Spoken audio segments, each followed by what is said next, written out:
4 mens rea real. 4 mens rea real. Tindak pidana korupsi di lingkup pengadaan barang jasa hanya 4 menurut pandangan saya. 1. Gratifikasi. 2. Suap. 3. Fiktif, memfiktifkan hasil pengadaan. 4. Ketidaksesuaian spek. Ketidaksesuaian spesifikasi pun belum tentu masuk mens rea, manakala itu masih masuk masa garansi, masih layanan purnajual yang bisa diselesaikan secara keperdataan baik-baik, ya. Akan tetapi ketidaksesuaian spek yang kemudian dibayarkan itu baru masuk mens rea. Jadi tidak mesti ketidaksesuaian spesifikasi itu masuk mens rea. Ketidaksesuaian spesifikasi yang sudah tahu tidak sesuai tapi tetap dibayarkan, itu baru masuk mens rea, masuk kerugian negara. Itulah 4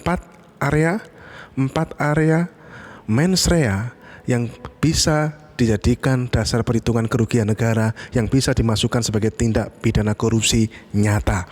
Selain daripada itu adalah buat saya mengada-ngada, apalagi kesalahan prosedur.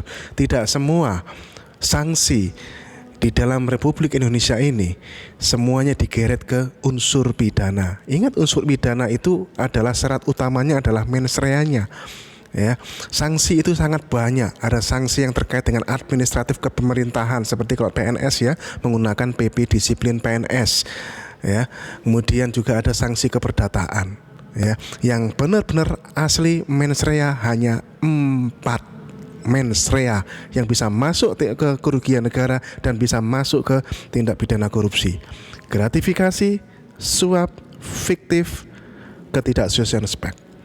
Fiktif misalnya beli laptop 100 unit, yang dikirim 90 unit, tapi yang dibayar 100 unit, berarti difiktifkan 10 unit.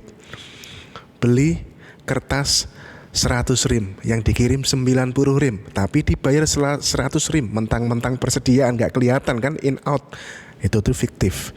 Ketidaksesuaian spek juga begitu.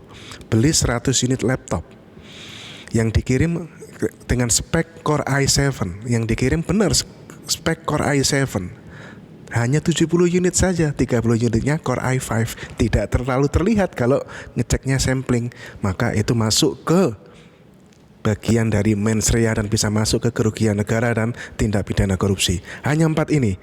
Jangan menggunakan selain 4 ini untuk diseret-seret ke unsur pidana. Selebihnya silakan menggunakan mekanisme administrasi pemerintahan.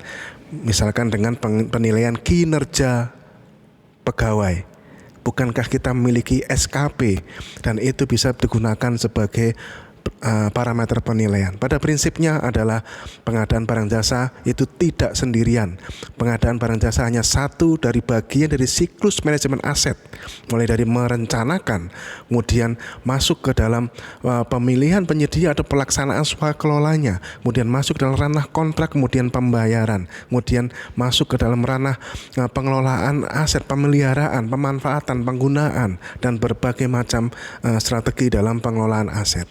Tidak sendirian.